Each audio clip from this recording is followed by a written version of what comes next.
everyone, welcome to your very own Easily. This is Dr. Sudha, your mentor for biology. So हमारी आज की biology की class में हम क्या करेंगे? We are going to start with the chapter of ecology and that chapter is organisms and population.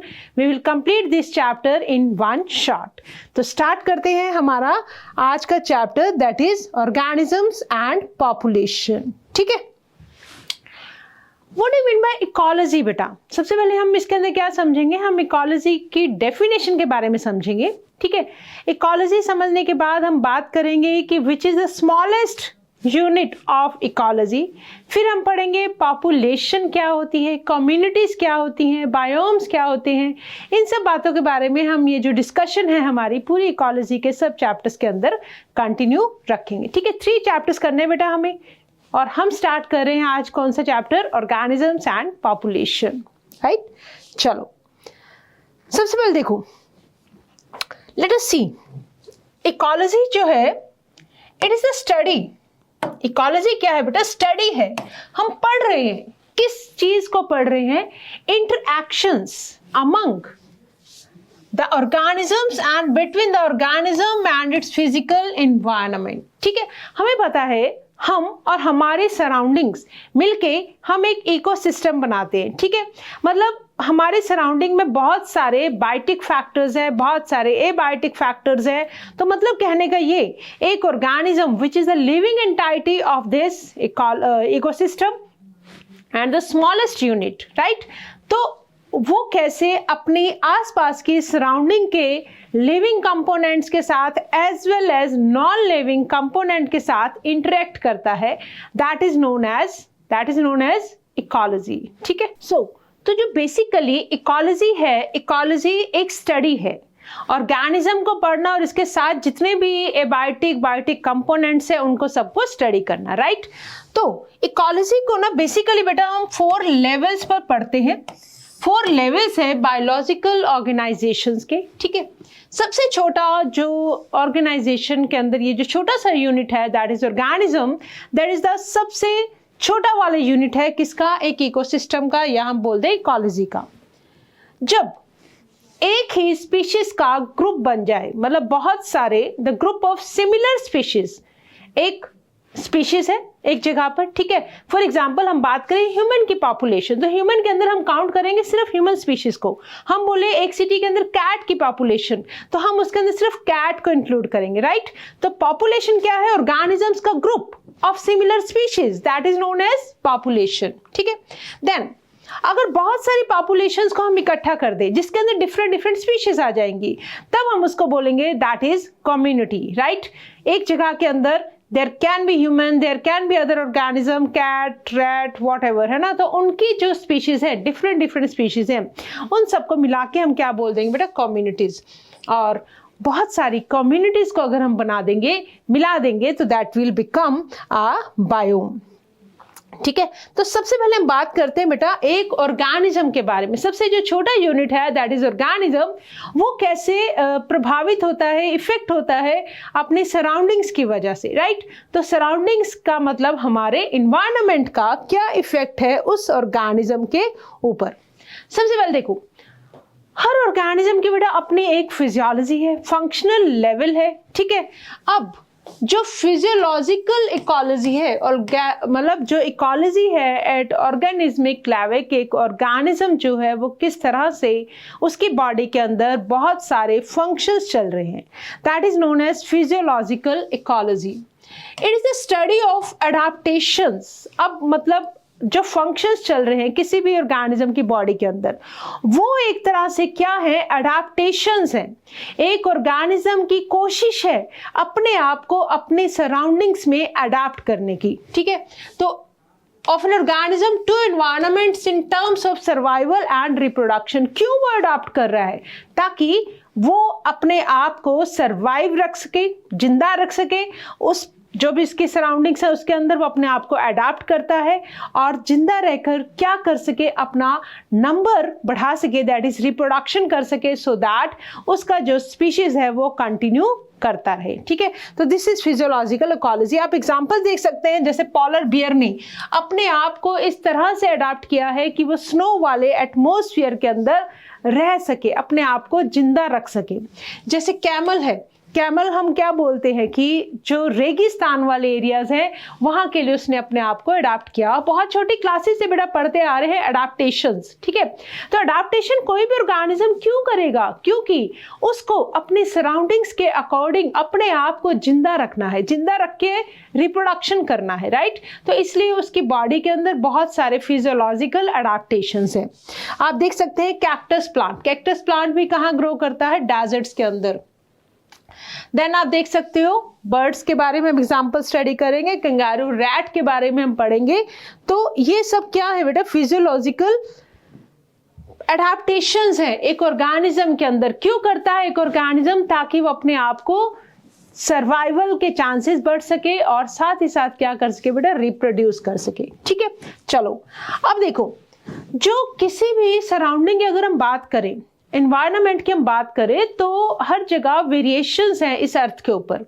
क्यों है वो वेरिएशंस, देखो, एक तो अर्थ बड़ा रोटेट करती है हमें पता है, और दूसरी अपने एक्सिस के अराउंड टिल्ट होती है, जिसकी वजह से एनुअल वेरिएशंस आते हैं किसके अंदर, टेम्परेचर के अंदर और सीजन्स के अंदर। ठीक है, मेजर जो बायोम्स हैं, मेजर बायोम्स कौन कौन से हैं, एक कहीं पे या तो सूखा होगा, कहीं पे रेन होगी, जैसे रेन फॉरेस्ट हो जाएंगे, कहीं पे टुंड्रा होंगे, are formed due to these variations और प्रेसिपिटेशंस। मतलब रेन की वजह से, स्नो की वजह से, जो टेम्परेचर की वेरिएशंस हैं और जिस तरह से जो रेनफॉल का पैटर्न है वो अलग जगह पे अलग अलग है। And why this is so, this is because of this rotation of earth and the tilt on its axis, जिसकी वजह से हम ये जानते हैं, हम छोटी क्लासेस से पढ़ते आ रहे हैं हमारी एसएसटी के अंदर, कि हम क्या देखते हैं कि अर्थ के ऊपर जो वेरिएशंस है वो जो अर्थ का रोटेशन है अराउंड द सन और अपने एक्सिस पे थोड़ा झुका होना,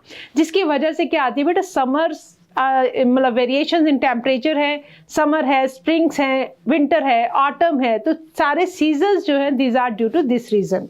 ठीक है, अब देखो जो रीजनल और लोकल वेरिएशंस हैं एक बायोम के अंदर, that lead to the formation of different habitats. अब इसी वजह से हैबिटेट्स भी डिफरेंट है, कहीं पे बिल्कुल सूखा है, डेजर्ट्स है, कहीं पे बहुत ज्यादा रेन है तो रेन फॉरेस्ट है, और कहीं पे आप भी देख सकते हो ये टुंड्रा वाले इलाके हैं, राइट। चलो अब देखो, अगर हम बात करें जो बायोम डिस्ट्रीब्यूशन है with respect to annual temperature and precipitation, ये हमारे पास एनसीईआरटी का ग्राफ है, इसके अकॉर्डिंग हमने डिवाइड किया हुआ है Arctic and alpine tundra. Temperature देखना बेटा यहाँ पे -10 डिग्री, और जो एनुअल रेन प्रेसिपिटेशन है नियर अबाउट इट्स, यहाँ पे आती है ये, ठीक है, 0 से नीचे वाला टेम्परेचर है आर्कटिक और एल्पाइन टुंड्रा पे। आपने देखा होगा जो इक्वेटर से जितना हम नॉर्थ की तरफ जाते हैं दैट इज धीरे धीरे टेम्परेचर कम हो जाता है, साउथ की तरफ जाते हैं धीरे धीरे टेम्परेचर कम होता जाता है, जितने आप इक्वेटर से दूर जाते जाएंगे उतना टेम्परेचर कम होता जाएगा। ठीक है, तो इसके अकॉर्डिंग हमने मीन एनुअल टेम्परेचर को लिया है और साथ ही साथ रेन को एक बेस मानकर we are seeing the different biomes. जैसे कि डेजर्ट्स की बात करें तो यहाँ पे एनुअल टेम्परेचर रहता है बेटा near about 20 to 25 degree Celsius के बीच में। ठीक है, और रेनफॉल की अगर बात करें तो रेन बिल्कुल कम है, 50 सेंटीमीटर से भी कम रेन है। देन हमारे पास है बेटा ग्रासलैंड्स, ग्रासलैंड के ऊपर भी टेम्परेचर 25 डिग्री सेल्सियस के अराउंड है और जो रेनफॉल का टेम्परेचर है बिलो 100 है। देन हमारे पास आते हैं बेटा टेम्परेट फॉरेस्ट। टेम्परेट फॉरेस्ट कौन से होंगे, जो ट्रॉपिकल से दूर होंगे, ट्रॉपिकल रीजन पे जो फॉरेस्ट होंगे दीज आर ट्रॉपिकल फॉरेस्ट। तो दीज आर ट्रॉपिकल फॉरेस्ट, यहाँ देखो रेन बहुत ज्यादा है और साथ ही टेम्परेचर भी बहुत ज्यादा है। ठीक है, ये टेम्परेट फॉरेस्ट है। देन यहाँ पे आ जाते हैं बेटा कॉनिफेरस फॉरेस्ट। तो इस तरह से डिफरेंट, सिर्फ रेन और टेम्परेचर को बेस मानकर हम बहुत सारे बायोम्स को स्टडी करते हैं and this is our NCERT graph based on the different biomes. देखो लाइफ जो है ना वो एक्सट्रीम और हार्श हैबिटेट के अंदर भी है। हम ये नहीं बोल सकते कि पर्टिकुलर एक जगह पर ही आपको लिविंग्स मिलेंगे। दे आर फाउंड, जैसे कि हमें बैक्टीरिया के बारे में पता है बेटा, they can be found at the extreme habitats, right. जैसे कि राजस्थान में डेजर्ट्स है और मेघालय के अंदर बारिश से भीगे हुए बहुत सारे फॉरेस्ट है, तो डेजर्ट्स एंड रेन फॉरेस्ट। तो इन हैबिटेट्स, ये एक तरह से एक्सट्रीम हैबिटेट्स है, इनके यहाँ भी लाइफ हमारी एग्जिस्ट करती है, ठीक है, ओके। अब देखो डीप ओशियन ट्रेंचेस, बहुत डीप चले जाओ बेटा आप ओशियंस के अंदर, वहां भी आपको लाइफ मिलेगी, ठीक है। बहुत सारे मेंबर्स है रेड एल्गी के हमारे। टोरेंशियल स्ट्रीम्स है जहां बहुत ज्यादा, ये देख सकते हो आप, पानी बहुत ज्यादा है, वहां भी लाइफ एग्जिस्ट करती है, ठीक है। जहां ये आते रहते हैं भूकंप वगैरह भी, मतलब रेनफॉल बहुत ज्यादा है टोरेंशियल स्ट्रीम्स के ऊपर। दरिया बहुत बड़े बड़े गहरे पानी के हैं, या डीप ओशियंस में चले जाओ, या permafrost snow laden polar region में चले जाओ, हाई माउंटेन टॉप्स पे चले जाओ। अगर आप पोलर रीजन्स में जाते हैं वहां भी लाइफ आपको दिखती है। मतलब कहने का ये, life can exist at very extreme conditions also. In mountains के ऊपर भी आपको लाइफ दिखती है, ठीक है। चलो, life exist at high mountain tops. Thermal springs के अंदर भी हमने पढ़ा हुआ है, बहुत सारे आर्की बैक्टीरिया जो बहुत हाई टेम्परेचर पे भी सरवाइव कर जाते हैं। कंपोस्ट पिट्स के अंदर भी लाइफ है, बहुत सारे माइक्रोस, मतलब एक जो इकोसिस्टम है उसका जो लिविंग कंपोनेंट है वो किससे बनेगा बेटा? Plants, animals and microbes. और जो एबायोटिक कंपोनेंट है उसके अंदर आ जाएगा आपका लाइट, सॉइल, टेम्परेचर, राइट। तो इस तरह की चीजें, तो लाइफ कहीं भी एग्जिस्ट करती है इस अर्थ के ऊपर। जो फिजिको केमिकल मतलब एबायोटिक कंपोनेंट्स हैं, बायोटिक हमने क्या क्या डिस्कस किया बेटा? प्लांट्स है, एनिमल्स है, माइक्रोब्स है। दे माइक्रोब्स तो हमने जैसे पढ़ा हुआ है, they can exist at harsh too harsh conditions में भी हमें मिल सकते हैं। अब देखो, सबसे पहले किसी भी जगह पर क्या आते हैं? प्लांट्स आते हैं बेटा। जैसे प्लांट्स वैसे एनिमल्स, जैसे एनिमल्स वैसे माइक्रोब्स। तो this all are interrelated. और इन सब का ये क्या है? ऑर्गेनिजम्स है। इन सब का जो इंटरेक्शन है वो किसके साथ है? एबायोटिक कंपोनेंट्स के साथ, जैसे कि water, light, temperature, soil etcetera. और जो बायोटिक कंपोनेंट्स है जैसे कि pathogens, disease causing organisms, parasites, predators, competitors etcetera, lead to variations of different habitats. तो मैंने क्या बोला? जैसा एक जगह के ऊपर एबायोटिक फैक्टर्स है उसके अकॉर्डिंग वहां पे उसी तरह के प्लांट्स आएंगे तो उसी तरह के एनिमल्स आएंगे, प्लांट्स को कंज्यूम करने वाले। एनिमल्स आएंगे तो उसी तरह के माइक्रोब्स आएंगे प्लांट्स और एनिमल्स के बेसिस पर।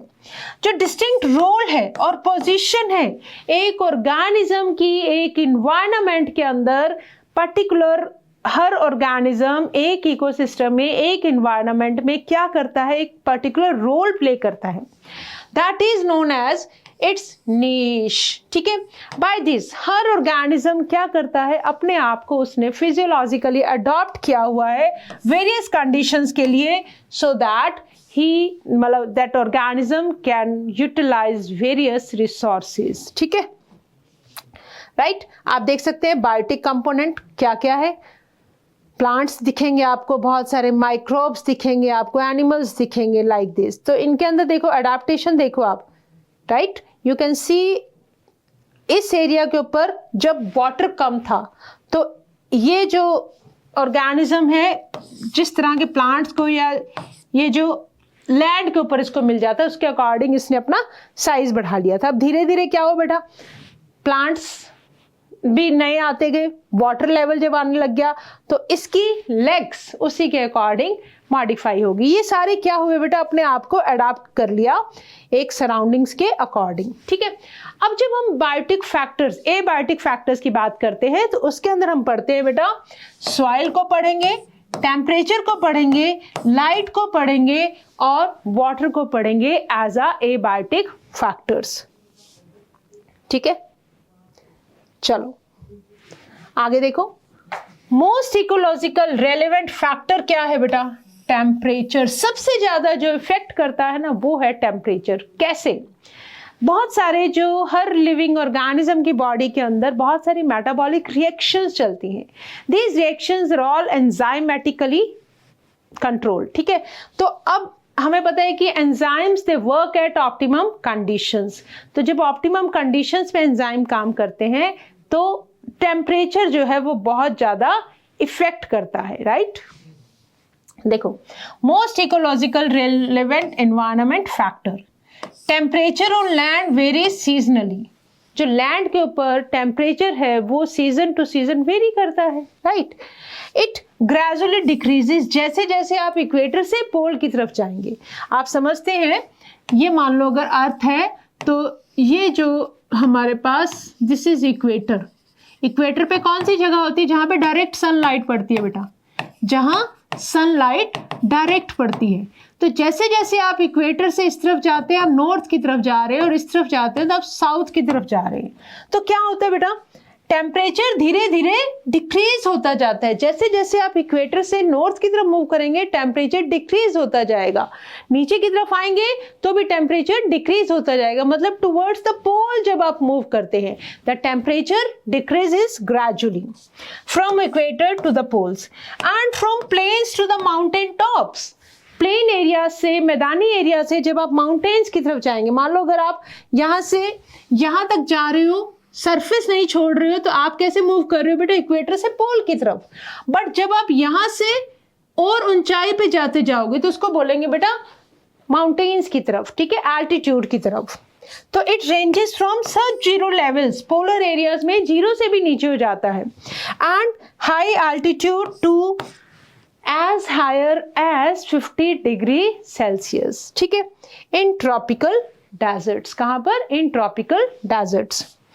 Average temperature in thermal springs and deep sea hydrothermals में इवन 100 डिग्री सेल्सियस को भी क्रॉस कर जाता है. ठीक है, 100 डिग्री सेल्सियस को भी क्रॉस कर जाता है.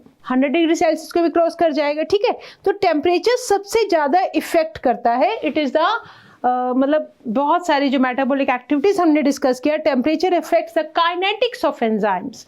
ठीक है, basal metabolism and other physiological functions of organism. इसलिए हम बोलते हैं टेम्परेचर इज द सबसे इंपॉर्टेंट फैक्टर. मैंगो ट्रीज जो है can not grow in temperate countries. जैसे कि कनाडा, जर्मनी के अंदर आपको मैंगो ट्रीज नहीं मिलेंगे. क्यों नहीं मिलेंगे? बिकॉज कहाँ पे? अपनी सराउंडिंग के अकॉर्डिंग वो हमारी तरफ ही, मतलब इंडिया में ही ज़्यादा ग्रो कर पाते हैं. ठीक है, क्योंकि उनके अंदर जो फंक्शनल है, जो उनके फंक्शंस हैं, दे आर एक ऑप्टिमम टेम्परेचर पे काम करते हैं. ठीक है, वो टेम्परेचर उनको उन जगहों पे नहीं मिल पाता है. There is no snow leopard in Kerala forest. Kerala forest में चले जाओ तो वहां पे आपको स्नो पे रहने वाला स्नो लेपर्ड नहीं मिलेगा. ट्यूना फिशेस जो है वो ट्रॉपिकल लैटिट्यूड इन ओशियंस के बियॉन्ड है. ठीक है, आर रेयर, नहीं मिलती हैं beyond tropical latitude in oceans. Oceans में ट्यूना फिश जो है एक लेवल तक ही मिलेंगी. These are tuna fish.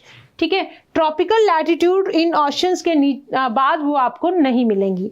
Snow leopard कभी भी आपको केरला के फॉरेस्ट में नहीं मिलेगा. मैंगो ट्रीज जो है आपको कनाडा या जर्मनी में नहीं मिलेंगे. क्यों नहीं मिलेंगे? Because temperature effects. ठीक है, तो टेम्परेचर की वजह से. ओके, अब देखो, based on the range of thermal tolerance, एक ऑर्गेनिज्म कितना टेम्परेचर रेंज को टॉलरेट कर पाता है, उसके बेसिस पे हम बोलते हैं organisms are of two types, that is eurythermal and stenothermal. अगर कोई भी ऑर्गेनिज्म एक वाइड रेंज को टॉलरेट कर ले, बहुत ज्यादा हाई रेंज को टॉलरेट कर ले, तो उसको हम बोलेंगे बेटा यूरीथर्मल.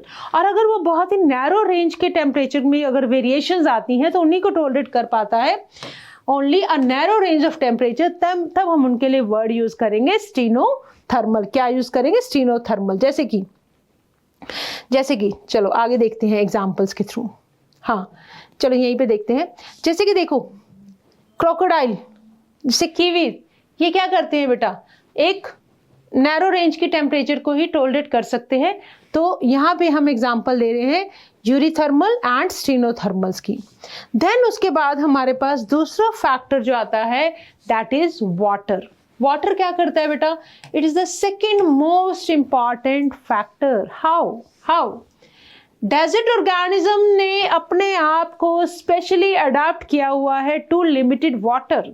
ठीक है, वाटर का रोल आप समझते हैं कि अगर जैसे फोटोसिंथेसिस में हेल्प करेगा, प्रोडक्टिविटी मतलब प्लांट्स की जो ग्रोथ है, और जो डिस्ट्रीब्यूशन है that is highly dependent on water. Plants की प्रोडक्टिविटी, उनका जो डिस्ट्रीब्यूशन, कहाँ पे किस तरह के प्लांट्स मिलेंगे, that is largely dependent on water. अब मैंने आपको बोला जैसे प्लांट्स उसी तरह के एनिमल्स, उसी तरह के माइक्रोब्स, तो इसका मतलब वाटर सेकेंड इंपॉर्टेंट फैक्टर है किसके अंदर? एबायोटिक फैक्टर्स के अंदर. ठीक है, एक्वाटिक ऑर्गेनिज्म के अंदर वाटर की क्वालिटी, जैसे कि किस तरह का केमिकल है, कितना पीएच है, that is very very important for aquatic organism. देन बेटा वाटर के अंदर कितनी सॉल्ट कंसंट्रेशन है, salinity in parts per 1000 is, अगर हम इनलैंड वाटर की बात करें तो इट इज इनलैंड वाटर में लेस देन 5, 30 to 35 हो जाती है सी के अंदर, और मोर देन 100 हो जाती है इन बहुत सारे हाइपर सैलाइन लगून्स के अंदर. तो बहुत ज़्यादा साल्टी कंडीशंस के अंदर भी most of the organism survive नहीं कर पाते हैं. ठीक है, ओके. देन आ जाओ बेटा, देखो टॉलरेंस की अगर हम बात करें, कितना नमक का, कितना सेलाइन एटमॉस्फेयर एक ऑर्गेनिज्म टॉलरेट कर पाता है, वही सेम ऑर्गेनिज्म उस बेसिस पे कितने तरह के हैं बेटा? 2 टाइप्स के. हेलाइन वर्ड को याद रखना. अब हम बात करेंगे, वहां हम बात कर रहे थे थर्मल की, यहाँ हम बात कर रहे हैं euryhaline and stenohaline. Tolerate a wide range of salinities. Euryhaline क्या करते हैं बेटा? Tolerate a wide range of salinities. Stenohaline क्या करते हैं? Tolerate only a narrow range of salinity. ठीक है, बहुत सारे fresh water animals can not live longer in sea water and vice versa. क्यों? क्योंकि ऑस्मेटिक प्रॉब्लम्स की वजह से. ठीक है, ऑस्मोसिस आप समझते हैं, अगर बाहर सॉल्ट का कंसंट्रेशन ज़्यादा है और एक ऑर्गेनिज्म की बॉडी के अंदर कम है, ठीक है, तो इसका मतलब बाहर वाटर क्या है? कम है. अगर उसमें सॉल्ट ज्यादा है तो हाइपरटोनिक सॉल्यूशन हो गया. ठीक है, तो ऑर्गेनिज्म की बॉडी से वाटर बाहर निकल जाएगा, राइट. और अगर बाहर सॉल्ट कंसंट्रेशन कम है और अंदर एज कंपेयर टू ऑर्गेनिज्म की बॉडी के अंदर, तो बाहर हाइपोटोनिक से हाइपरटोनिक की तरफ वाटर बाहर से अंदर की तरफ मूव करना शुरू कर जाएगा. जैसे कि आप ये देख सकते हैं, that is euryhaline wide range of salt concentration को बियर कर सकते हैं ये वाले ऑर्गेनिज्म. बट अगर हम बात करें इन कुछ फिशेस की, that is stenohaline narrow range of temperature को ही बियर कर पाती हैं. क्यों? बिकॉज ऑस्मोटिक प्रॉब्लम्स जनरेट हो जाती हैं. देन है बेटा हमारे पास लाइट. अब आपको पता है सबसे ज्यादा लाइट कौन यूज करता है? Plants for photosynthesis. Small forest plants जैसे कि हर्ब्स हो गए, श्रब्स हो गए, they are adapted to photosynthesize optimally. जो छोटे वाले प्लांट्स हैं, हर्ब्स है, श्रब्स है, उन्होंने अपने आप को अडेप्ट किया हुआ है ताकि वो बहुत लो लाइट कंडीशंस में भी अपने आप को फोटोसिंथेसाइज करवा सके, because they are overshadowed by tall canopy trees. मतलब अगर आप एक फॉरेस्ट में चले जाते हैं, जमीन पे जो सब ड्वेलर्स होते हैं या उसके ऊपर जो हर्ब्स आ जाते हैं, देन श्रब्स आ जाते हैं, कुछ अंडर श्रब्स आ जाते हैं, और सबसे हाइट पे है टॉल, तो जो लाइट है ना उन छोटे वाले प्लांट्स की तरफ पहुंच नहीं पाती है. तो इसके लिए उनको क्या करना पड़ेगा? अपने आप को अडॉप्ट करना पड़ेगा कि लो लाइट कंडीशन में भी वो फोटोसिंथेसिस कर सकें. ठीक है, ओके, आगे आओ. बहुत सारे प्लांट्स हैं जो डिपेंडेंट है सनलाइट के ऊपर. क्यों? For photoperiodism. हमने पढ़ा हुआ है कि जो फोटोपीरियोडिज्म, कुछ लॉन्ग डे प्लांट्स होते हैं, कुछ शॉर्ट डे प्लांट्स होते हैं, कुछ डे न्यूट्रल प्लांट्स होते हैं. मतलब उनके अंदर जो फ्लावरिंग होती है that depends upon the amount of light, duration कितने टाइम तक उनको वो लाइट मिलती है. ठीक है, उसके बेसिस पे हम डिवाइड करते हैं long day plant, short day plant, day neutral plants. तो they are dependent. For example flowering के लिए किसके ऊपर डिपेंडेंट? ड्यूरेशन ऑफ लाइट, जिसको क्या बोलते हैं बेटा? Photo periodism. बहुत सारे एनिमल्स क्या होते हैं, डायर्नल होते हैं, दिन के टाइम एक्टिव रहते हैं और पर्टिकुलर सीजन में एक्टिव रहते हैं due to light intensity and photo period for timing their aging, reproductive, migratory activities. मतलब both plants and animals they are dependent on light की intensity पर, ठीक है। ओके, आगे देखो, जो अल्टीमेट लाइट का सोर्स है इस अर्थ पर वो कौन है बेटा, सन। That is, sun is the ultimate source for light and temperature on land, ठीक है। अगर आप बहुत डीप चले जाएं ओशियंस के अंदर तो जो इन्वायरमेंट है वो डार्क हो जाएगा और वहाँ पे कोई भी लाइट आपको नज़र नहीं आएगी, ठीक है। तो 390 से लेके अप्रॉक्सीमेटली 700 तक का क्या है हम देखते हैं कि विजिबल स्पेक्ट्रम है, ठीक है। उससे नीचे अगर चले जाते 390 से नीचे जाते हैं तो अल्ट्रा वायलेट रेज होंगी, ठीक है। और अगर रेड लाइट वाले रीजन से ऊपर जाते हैं तो इंफ्रारेड रेज होंगी। तो सी के अंदर हमें क्या है, there is no energy available from sun. Deep, बहुत डीप चले जाओ सी के अंदर तो वहां पे अल्ट्रा वायलेट लाइट्स हैं, ठीक है। The spectral quality of solar radiation is also important for life. जो UV spectrum है that is harmful to many organisms और note all the color components। जितने भी visible spectrum के अंदर हम देखते हैं 7 जो colors हैं विबग्योर जो बनता है visible spectrum are available for marine plants। सारे के सारे marine plants को जरूरी नहीं है कि सारे जो visible spectrum के कलर्स अवेलेबल हो पाए, राइट। तो जैसे देखो विजिबल स्पेक्ट्रम से इस तरफ जब हम नीचे जाओगे तो सारा रीजन अल्ट्रा वायलेट रेज करो। अल्ट्रा वायलेट रेज हमने पढ़ा हुआ है, ठीक है। बहुत सारे हमने देखे हुए रेड एल्गी के मेंबर्स कर लेते हैं फोटोसिंथेसिस, बट हमने ये भी पढ़ा है ultraviolet rays are mutagens, तो दे कैन कॉज म्यूटेशन। तो म्यूटेशन होने की वजह से ऑर्गेनिज्म अपनी आइडेंटिटी ही खो देता है। दैट मीन्स जो लाइट है that is very very important, ठीक है। चलो आगे आओ, द नेचर। देन आता है बेटा नेक्स्ट फैक्टर आता है हमारे पास सॉइल का। सॉइल बहुत इंपॉर्टेंट है। सॉइल के अंदर ही क्या होगा बेटा, प्लांट्स ग्रो करेंगे, ठीक है। The nature and properties of soil क्यों डिफरेंट होती है, क्योंकि क्लाइमेट कैसा वहाँ पे एटमॉस्फेयर है, वेदरिंग का प्रोसेस कैसा है, मतलब चट्टानों के ब्रेकिंग से जब सॉइल बनती है दैट इज वेदरिंग। सेडिमेंटेशन कितना है, मेथड्स ऑफ सॉइल डेवलपमेंट कैसा है, वो सब इफेक्ट करता है एक एरिया की सॉइल को।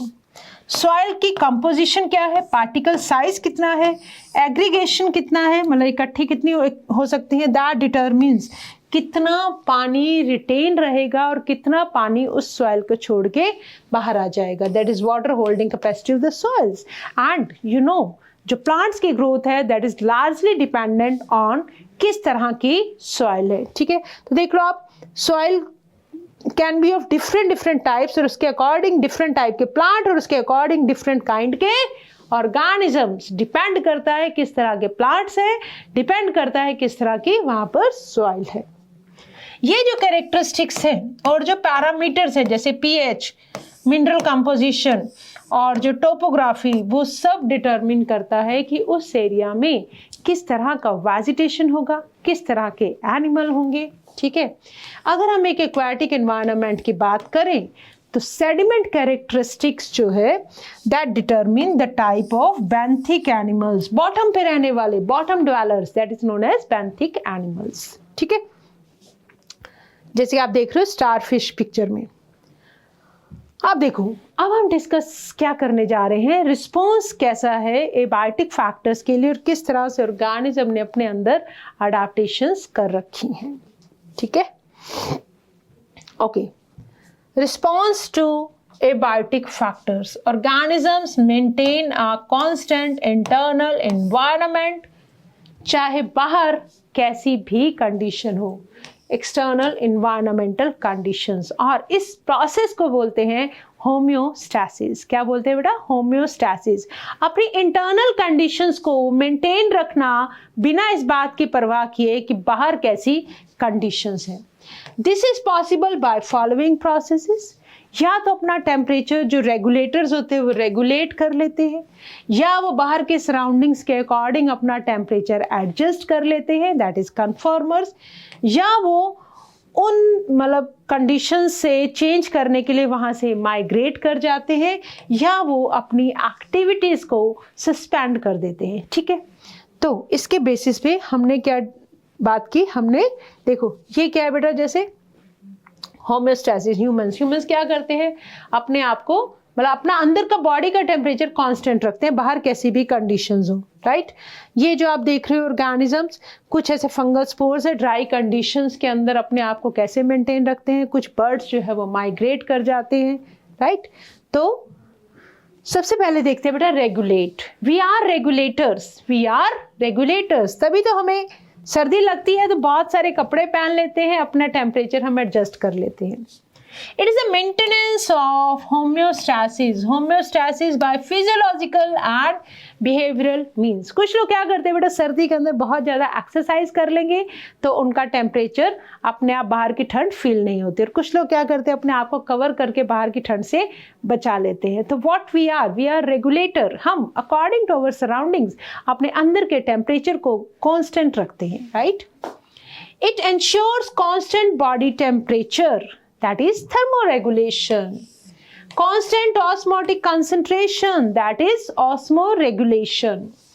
जितने भी बर्ड्स और मैमल्स और बहुत few invertebrates और vertebrates, ये सब क्या है बेटा, these all are regulators, ठीक है।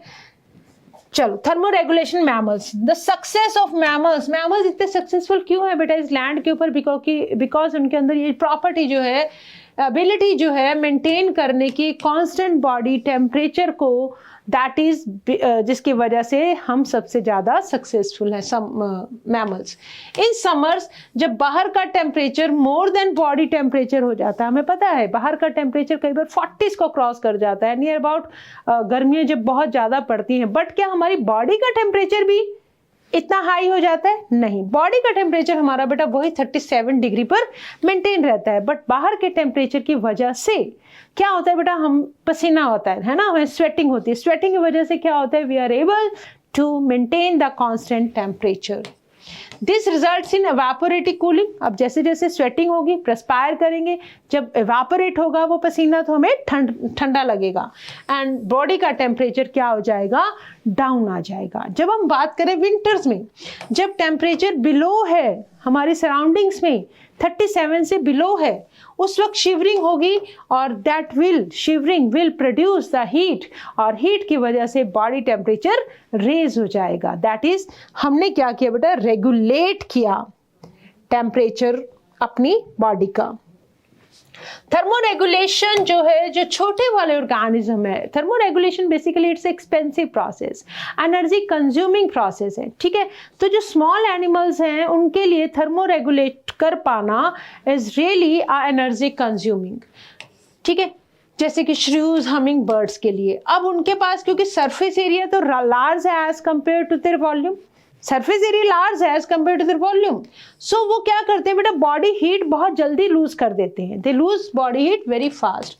जब कोल्ड होगी बाहर की तरफ, तो इनको बहुत ज़्यादा एनर्जी एक्सपेंड करनी पड़ती है अपनी बॉडी टेम्परेचर को वापस जनरेट करने के लिए। देयरफॉर वेरी स्मॉल ऑर्गेनिजम्स, बहुत सारे मतलब पोलर रीजन्स के अंदर आप देखेंगे आपको छोटे साइज के ऑर्गेनिजम्स दिखाई नहीं देंगे, क्योंकि एनर्जी लगेगी बेटा उस जो लॉस हुई हीट को रीजनरेट करने में, तो they do not afford to expend that energy to maintain their body temperature, ठीक है।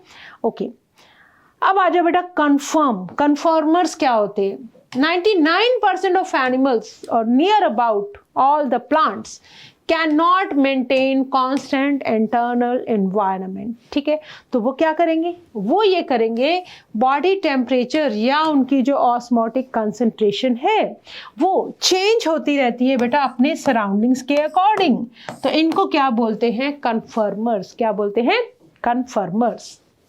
एक्वेटिक एनिमल्स में ऑस्मोटिक कंसंट्रेशन या बॉडी फ्लूइड्स के अंदर चेंजेस आते हैं, जो मैंने आपको बोला कि डिपेंड करता है बाहर हाइपरटोनिक कंडीशन है या बॉडी के अंदर हाइपरटोनिक है, व्हाटएवर, उसके अकॉर्डिंग क्या होगा, that changes that of surrounding की ऑस्मोटिक कंसंट्रेशन के अकॉर्डिंग। तो ऐसे ऑर्गेनिजम्स को हम बोलते हैं कन्फर्मर्स। ठीक है, तो कन्फर्मर्स क्या करते हैं बेटा, जैसे जैसे बाहर चेंजेस आते जा रहे हैं उनके अंदर भी चेंजेस आते जाएंगे अपने सराउंडिंग्स के अकॉर्डिंग।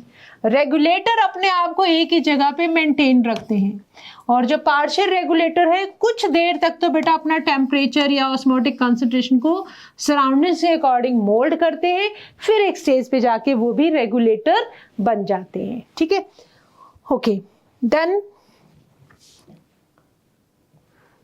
आ जाओ बेटा माइग्रेट क्या करते हैं बर्ड्स, जैसे कि हमने पढ़ा हुआ भरतपुर सेंचुरी के अंदर, this is Bharatpur sanctuary. During winter में क्या होता है बेटा, Keoladeo national park that is Bharatpur में है, राजस्थान में है, that host migratory birds coming from Siberia और बाकी दूसरे कोल्ड, बहुत एक्सट्रीम कोल्ड रीजन से, वहाँ की जब उनको सर्दी बर्दाश्त नहीं होती है तो वो क्या करते हैं, भरतपुर आ जाते हैं। ठीक है, घूमने फिरने के लिए। तो many animals like birds move away temporary, घूमने आए हैं, रहने नहीं आए हैं। ठीक है, टेम्परेरी फ्रॉम जो उनका हैबिटेट है, जहाँ वो रहते हैं, यूजुअली रहते हैं। ठीक है, वहाँ का stressful habitat they have come to more hospitable area, और जैसे ये स्ट्रेसफुल पीरियड ओवर हो जाएगा वो वापस फिर अपने घरों को चले जाएंगे। That is known as migration, it is temporary. Okay, then आ जाओ बेटा सस्पेंड क्या होता है, रोक देना बेटा, एक बार अपना काम रोक देना। ठीक है, जैसे कि बैक्टीरिया में बात करो, फंजाई में बात करो, लोअर प्लांट से बात करो, क्या करते हैं, थिक वॉल्ड के जो स्पोर्स रिलीज ही किस लिए होते हैं, ताकि एक्सट्रीम एनवायरमेंटल कंडीशंस को सरवाइव किया जा सके, अनफेवरेबल कंडीशंस। तो अंडर सुटेबल कंडीशंस क्या करेंगे, वो स्पोर्स जर्मिनेट कर जाएंगे। ठीक है, ये बात हमें पता है। हायर प्लांट्स में सीड और कुछ वेजिटेटिव जो रिप्रोडक्टिव स्ट्रक्चर्स हैं हायर प्लांट्स के अंदर, जैसे कि सीड्स हो गए, सीड्स क्या करेंगे बेटा, जब तक कंडीशंस फेवरेबल नहीं होंगी क्या रहेंगे, वो डॉर्मेंट रहेंगे, right. Serves to tide over period of stress by reducing their metabolic activity, मतलब अपनी जो metabolic activities हैं उनको रोक दो एक बार, क्योंकि बाहर conditions अभी favorable नहीं है। ठीक है, तो they germinate under favorable moisture and temperature, जैसे ही favorable condition मिल जाएगा उनके according उनको moisture मिल जाएगा, temperature मिल जाएगा, वो क्या कर जाएंगे, germinate कर जाएंगे। ओके, आगे आओ। हाइबरनेशन क्या है बेटा, हमने देखा है कि जैसे हाइबरनेशन ऑफ बियर, सोता रहता है ना, हाइबरनेशन का मतलब क्या है, of bears during winter, aestivation of some snails and fishes during summer, मतलब स्लीप है, लॉन्ग स्लीप है। Hibernation is winter sleep, aestivation is summer sleep. और डायापॉज क्या है, एक स्टेज है जिसके अंदर डेवलपमेंट रुक जाता है। ठीक है, जैसे कि बहुत सारे zooplanktons in lakes and ponds अपनी डेवलपमेंट को रोक दें, that is known as diapause. अपनी मेटाबॉलिक एक्टिविटीज को रोक दें, सस्पेंड। लॉन्ग स्लीप के लिए चले जाएं, विंटर्स में चले जाएं तो हाइबरनेशन, समर्स में चले जाएं तो एस्टिवेशन। ठीक है, चलो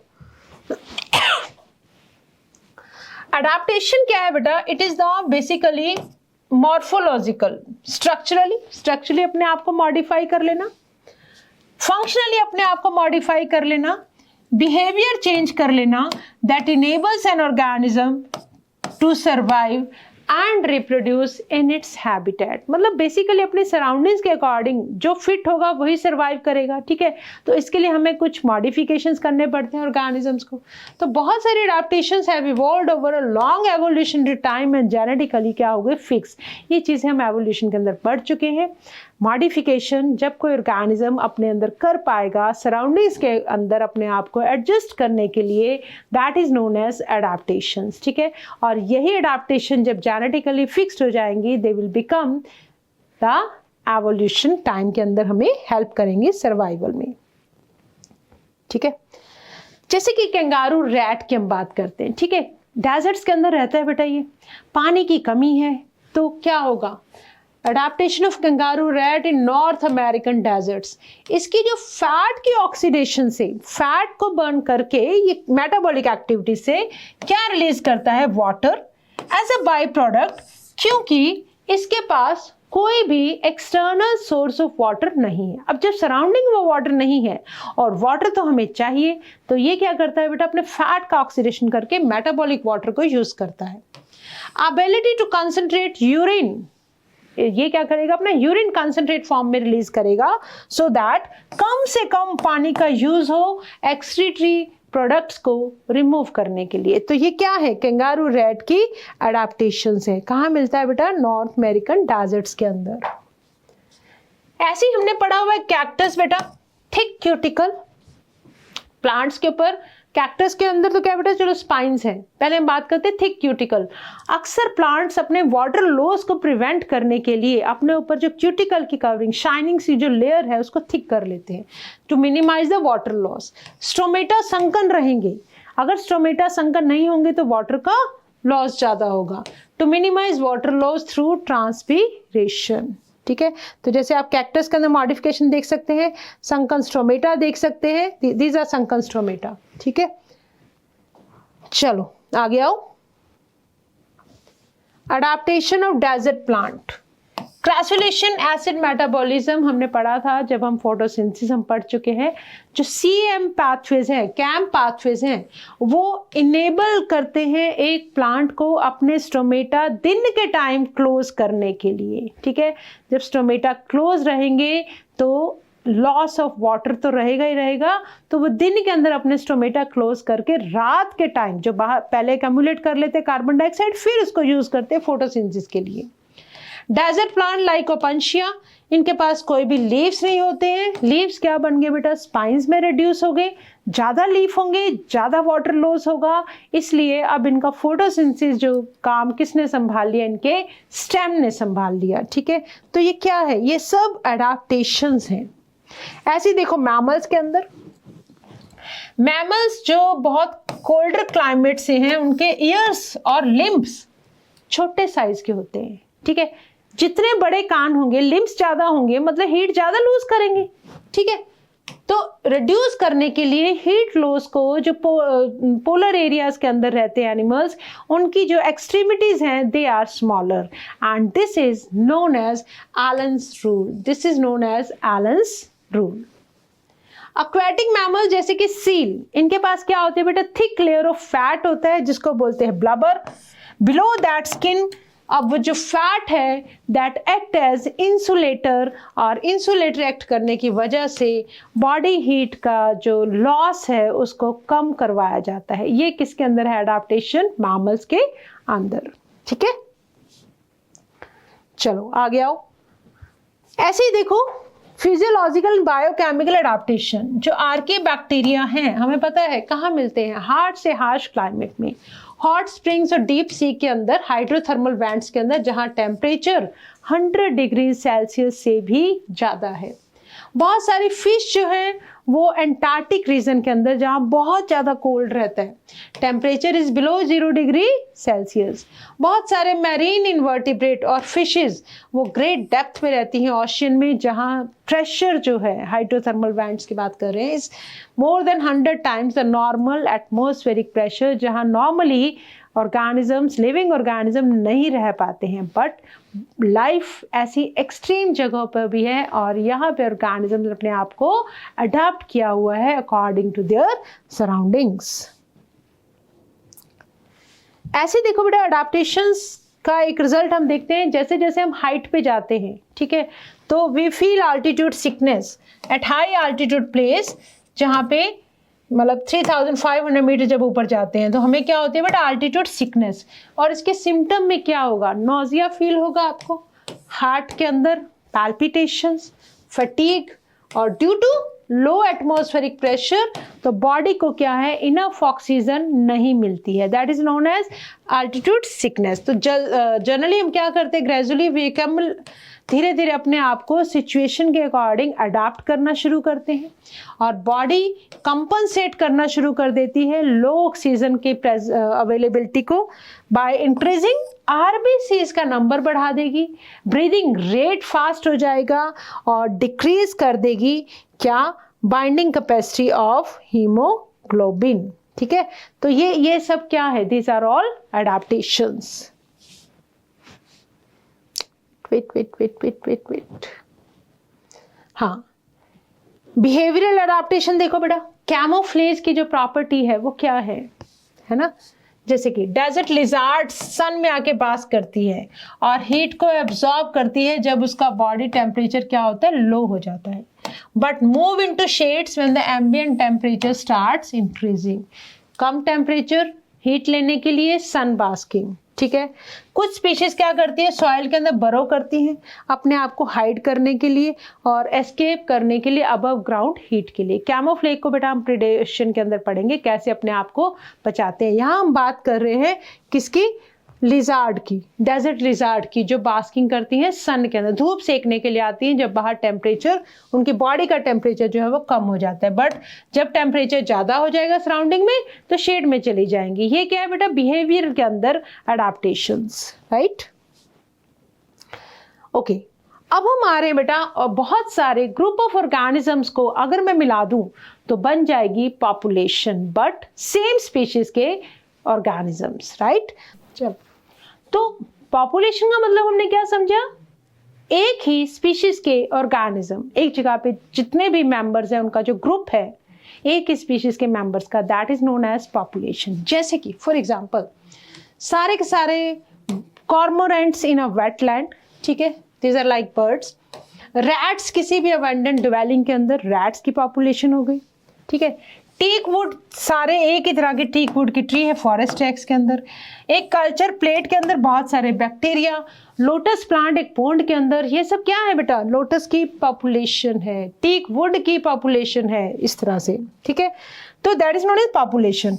और पॉपुलेशन इकोलॉजी क्या है, it is an important area of ecology, क्योंकि ये इकोलॉजी को लिंक करता है किसके साथ, पॉपुलेशन जेनेटिक्स और एवोल्यूशन के साथ। तो we are going to study about the population ecology. ठीक है, एक पॉपुलेशन के बेटा क्या क्या कैरेक्टरिस्टिक्स होंगे, क्या क्या एट्रीब्यूट्स होंगे, लेट अस सी दैट। सबसे पहले देखो, किसी पॉपुलेशन के अंदर बर्थ रेट क्या होता है हम वो समझेंगे, डेथ रेट क्या होता है that we will understand, male to female कितने हैं, सेक्स रेशियो, हम एज पिरामिड्स को पढ़ेंगे और हम पॉपुलेशन डेंसिटी के बारे में बात करेंगे। ठीक है, चलो बर्थ रेट पे आ जाओ। बर्थ रेट का मतलब नाम से समझ में आ रहा है, पर कैपिटा कितने बर्थ हुए। ठीक है, फॉर एग्जाम्पल एक पॉन्ड के अंदर लास्ट ईयर 20 प्लांट्स थे, किसके, लोटस के, राइट, और थ्रू रिप्रोडक्शन 8 नए प्लांट ऐड हो गए। ठीक है, दैट मीन्स करंट पॉपुलेशन कितनी है बेटा, 28 लोटस के प्लांट्स हो गए, 20 पुराने थे 8 नए आ गए। बट बर्थ रेट कैसे निकालेंगे, तो जितने नए ऐड हुए उसको प्रीवियस वाले नंबर से डिवाइड कर दो तो वो आ जाएंगे 0.4 जो ऑफस्प्रिंग है पर ईयर क्या हुए, नए बने। मतलब 8 तो थे ऐड हुए जो किसके अंदर, 20 के अंदर, तो 0.4 ऑफस्प्रिंग क्या आ गए पर लोटस पर ईयर नए ऐड हुए, that is known as birth rate. इसी तरह से बेटा डेथ रेट निकालो। 4 इंडिविजुअल थे, एक laboratory population of 40 food fries में डाइड ड्यूरिंग अ वीक, 40 की टोटल पॉपुलेशन थी, 4 मर गए उसमें से, तो डेथ रेट क्या आ गया, 4 divided by 40 that is 0.1 individual per fruit fly per week death हो गई, that is known as death rate. It refers to the per capita death. ठीक है, क्लियर है, जितना ऐड हुआ उसको उस नंबर से, जितना प्रीवियस नंबर था उससे डिवाइड कर देंगे तो बर्थ रेट और डेथ रेट आ जाएगा।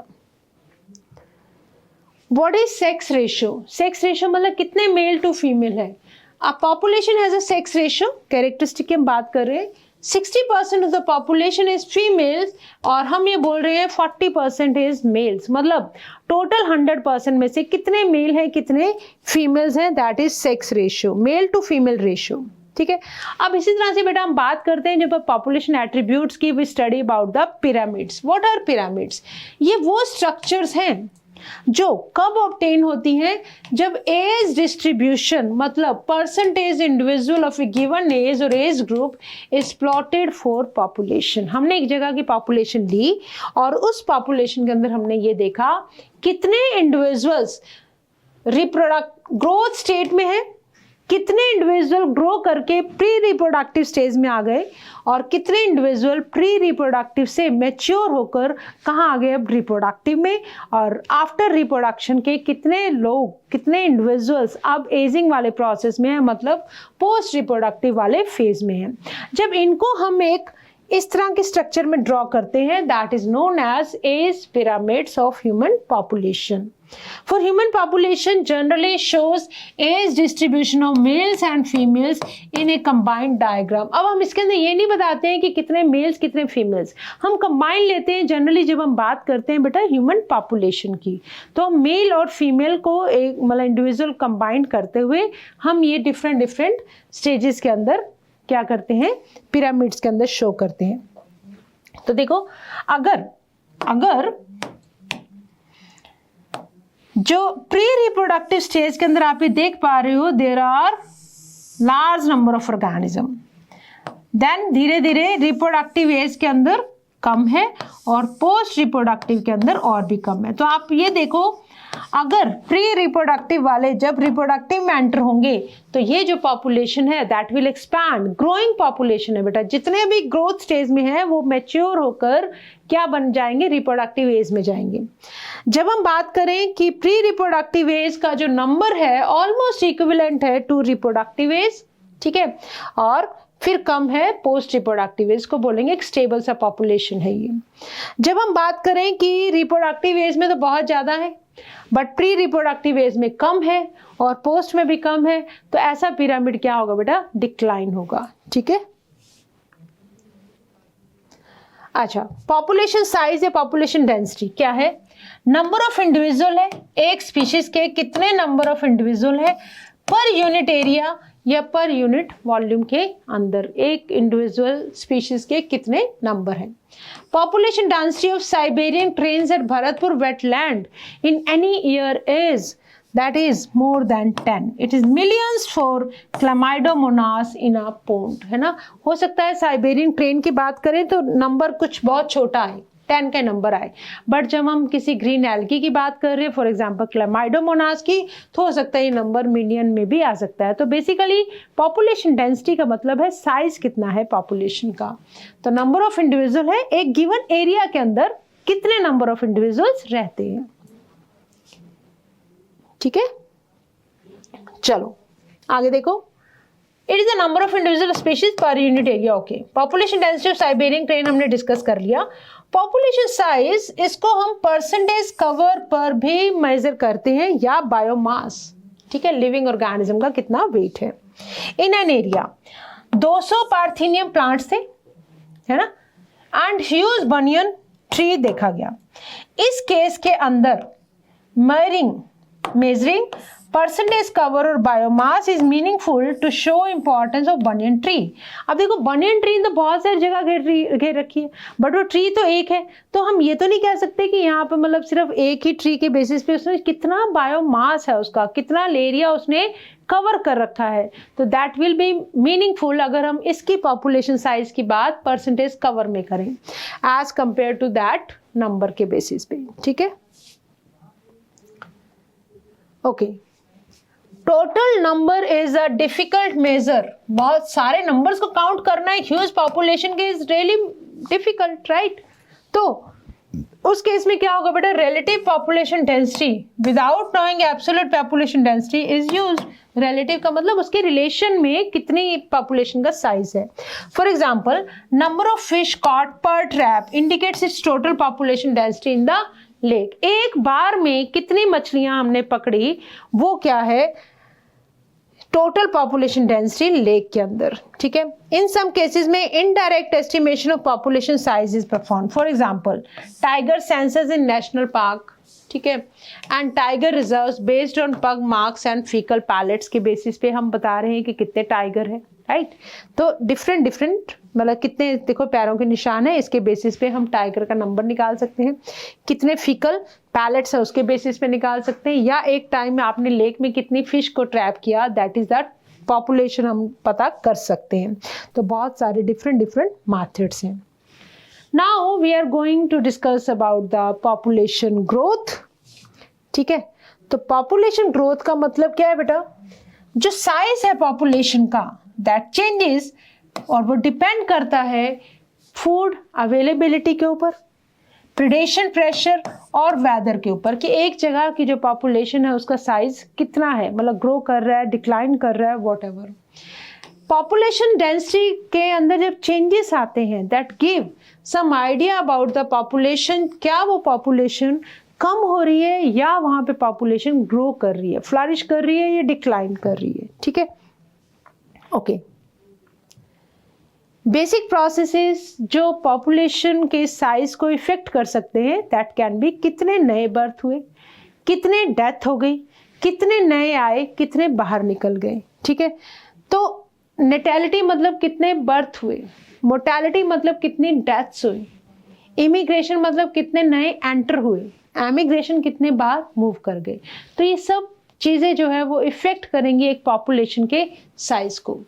नेटैलिटी को हम बी से बेटा रिप्रेजेंट करेंगे। It is the number of births in a population during a given period. Number of births, कितने नए बर्थ हुए एक पॉपुलेशन के अंदर एक गिवन पीरियड के अंदर। मोर्टैलिटी क्या है, नंबर ऑफ डेथ्स है एक पॉपुलेशन के अंदर ड्यूरिंग अ गिवन पीरियड।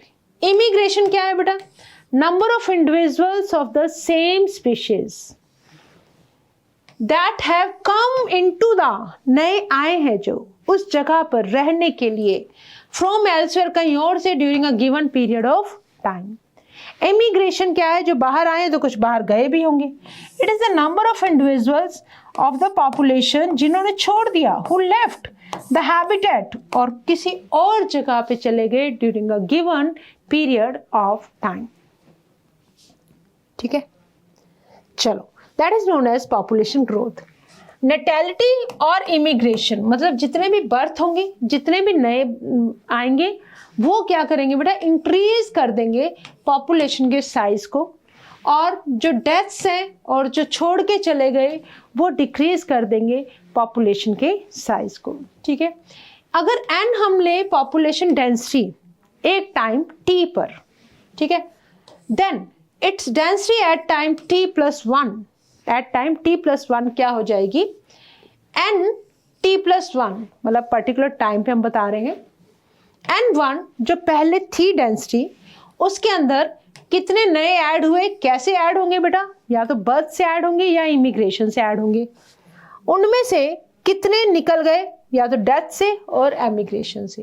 तो अगर हम इसको एक ऐसे ग्राफ के ऊपर प्लॉट करें तो पॉपुलेशन डेंसिटी के अंदर कितने नए मूव किए, कितने छोड़ के चले गए, वो माइनस कर देंगे। नेटैलिटी और इमिग्रेशन को तो करना है बेटा प्लस, मोर्टैलिटी और इमिग्रेशन को कर देंगे माइनस। तो N T plus 1 is equal to N1 एक गिवन टाइम पे कितनी पॉपुलेशन थी, प्लस उसके अंदर कितने बर्थ हुए, कितने नए ऐड हुए, कितने छोड़ के गए और कितनी डेथ्स हो गई। पॉपुलेशन डेंसिटी इंक्रीज कर जाएगी अगर B प्लस आई जो है वो ज़्यादा हो जाए देन D प्लस ई, मतलब डेथ और इमिग्रेशन से ज़्यादा बर्थ और इमिग्रेशन हो जाए, ठीक है। Otherwise it will decrease, otherwise it will decrease. देखो, नॉर्मल कंडीशंस की बात करें तो बर्थ और डेथ जो है ना बेटा इंपॉर्टेंट फैक्टर है जो किसी भी पॉपुलेशन डेंसिटी को इफेक्ट करते हैं। इमिग्रेशन एंड एमिग्रेशन, देखो ये कुछ लोग छोड़ के जा रहे हैं, have importance under special conditions. For example, जब एक नया हैबिटेट कॉलोनाइज करना हो तब। इमिग्रेशन में be more significant to population growth than birth rates. Birth rate से ज़्यादा कितने लोग कहाँ से किसी और जगह से नए आ रहे हैं, that is more significant in increasing the population size, ठीक है। ग्रोथ मॉडल देखो, पहला हमारे पास बेटा दो ग्रोथ मॉडल्स हैं। पहला मॉडल है एक्सपोनेंशियल ग्रोथ मॉडल। एक्सपोनेंशियल का मतलब होता है बढ़ना, तेजी से बढ़ना, है ना। देखो फॉर एग्जांपल यहाँ पे क्या है बेटा, ये मान के चलो कि हमारे पास जो फूड और स्पेस है वो नो डाउट किसी भी पॉपुलेशन ग्रोथ के लिए बहुत ज़्यादा जरूरी है।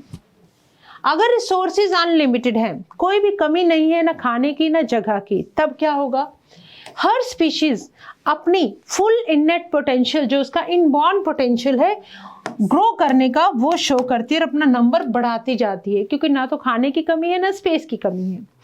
Then population grows in an exponential और ज्योमेट्रिकल फैशन, मतलब बहुत स्टीपली बढ़ती है पॉपुलेशन। फॉर एग्जांपल डे 0 पे एक पैरामीशियम था, डे 1 पे कितने हुए बेटा, 2 हुए, 2 के 4, 4 के 6, ऐसे दिस इज ज्योमेट्रिकल ग्रोथ ना।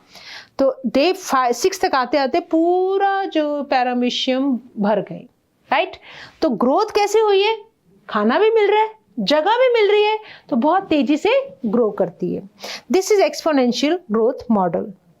क्या होगा बेटा इसमें, अगर पॉपुलेशन साइज हम मान के चले n है और जो बर्थ का रेट है इसको हम डिनोट करें स्मॉल b से, और डेथ रेट को अगर हम डिनोट करें d से, मतलब डेथ रेट है ये per capita death per capita births, then the increase और डिक्रीज इन n जो पॉपुलेशन साइज में during a unit time period dn upon dt will be b minus D, birth में से death को minus कर दो, मल्टीप्लाई कर दो किसके साथ, पॉपुलेशन साइज के साथ। और अगर हम b माइनस डी को रिप्रेजेंट करें r से, then dn upon dt is r capital N। ठीक है, एक मिनट आते हैं इसके ऊपर, ग्राफ के ऊपर अभी आएंगे।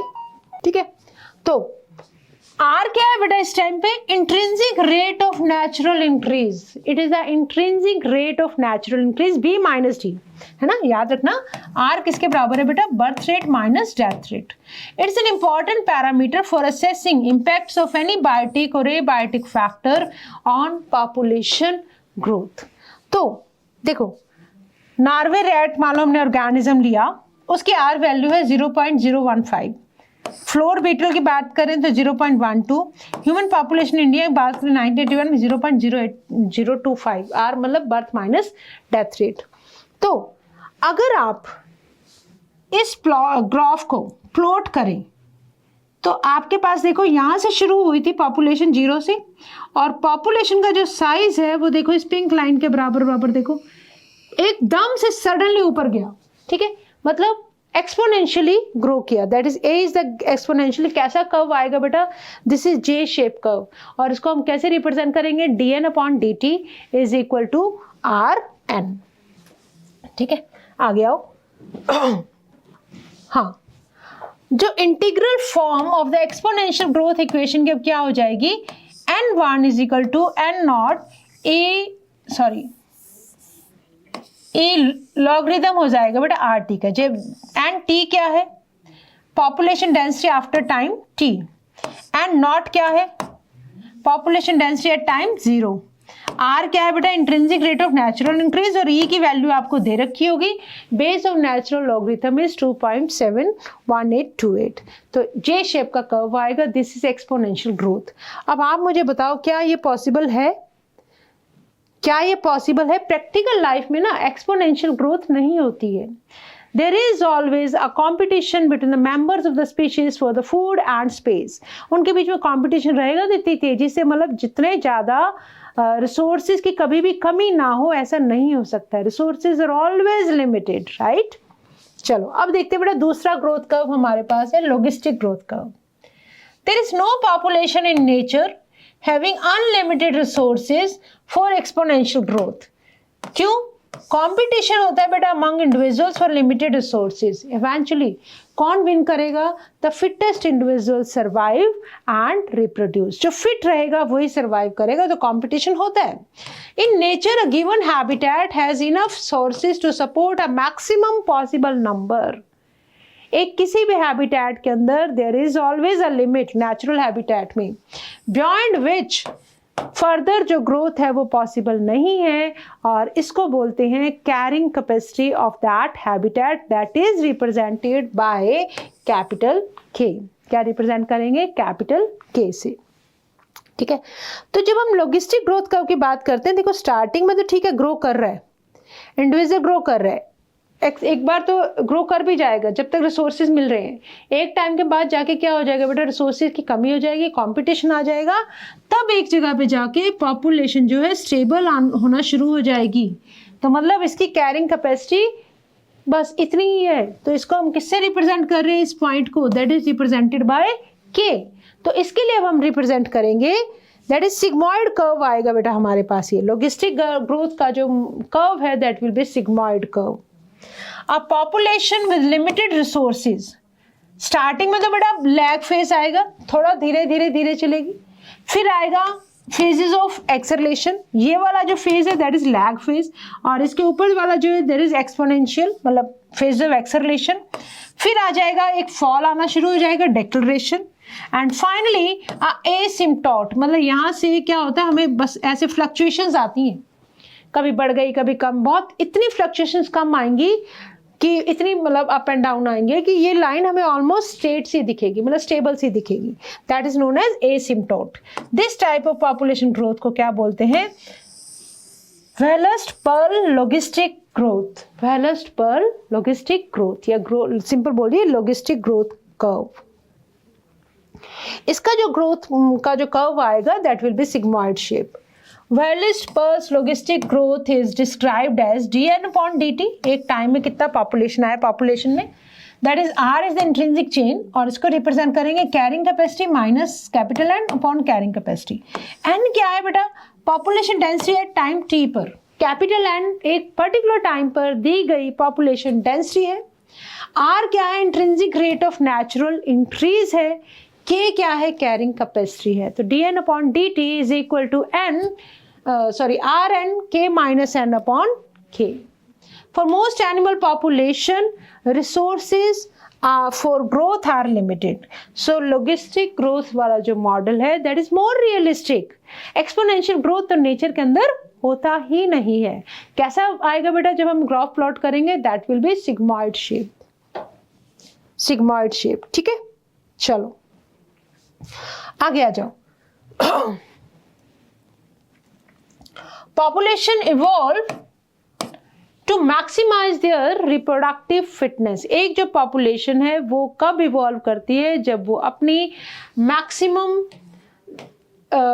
maximize their जो उसका reproductive fitness है, या Darwinian fitness बोल दो जिसको, जिसकी R वैल्यू जो है B minus T जो हमने पढ़ा that is high.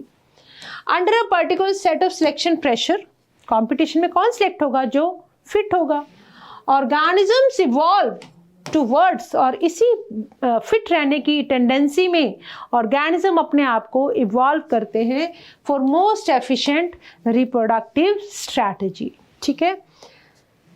कुछ ऑर्गेनिज्म सिर्फ एक बार अपनी लाइफ टाइम में सिर्फ एक बार ब्रीड करते हैं, जैसे कि पैसिफिक सैल्मन फिश या बैम्बू ट्री, अपनी लाइफ टाइम में सिर्फ एक बार। और कुछ अदर क्या करते हैं, बहुत बार ब्रीड करते हैं, ताकि अपना जो रिप्रोडक्टिव स्ट्रैटेजी के अंडर वो क्या करते हैं, कुछ बहुत ज़्यादा बार ब्रीड करते हैं, कुछ सिर्फ एक बार ही ब्रीड करते हैं, ठीक है। ओके, तो ये इनकी लाइफ हिस्ट्री के अंदर वेरिएशंस हैं। कुछ क्या करते हैं, स्मॉल साइज के ऑफस्प्रिंग एक बार में बहुत सारे प्रोड्यूस कर देते हैं, और कुछ क्या है, produces a small number of large size के कम नंबर, या कम नंबर के ज़्यादा क्वांटिटी, बर्ड्स एंड मैमल्स हो गए जैसे। ये फैक्ट इंडिकेट करते हैं कि जो लाइफ हिस्ट्री ट्रेट है ऑर्गेनिज्म के, वो क्यों इवॉल्व हुए, due to limited abiotic and biotic components of habitat. Resources की कमी की वजह से डिफरेंट रिप्रोडक्टिव स्ट्रैटेजीज अडॉप्ट की, ताकि अपने आप को फिट रखा जा सके फॉर सर्वाइवल, ठीक है। अब आ जाओ बेटा, पॉपुलेशन के बीच में किस तरह से ऑर्गेनिजम्स के बीच में इंटरैक्शंस होते हैं, ठीक है, कैसे वो इंटरैक्ट करते हैं। जैसे कि first, organism interact in various ways to form a biological community. Biological community का मतलब डिफरेंट स्पीशीज के ऑर्गेनिजम्स एक साथ रहते हैं जब, ठीक है।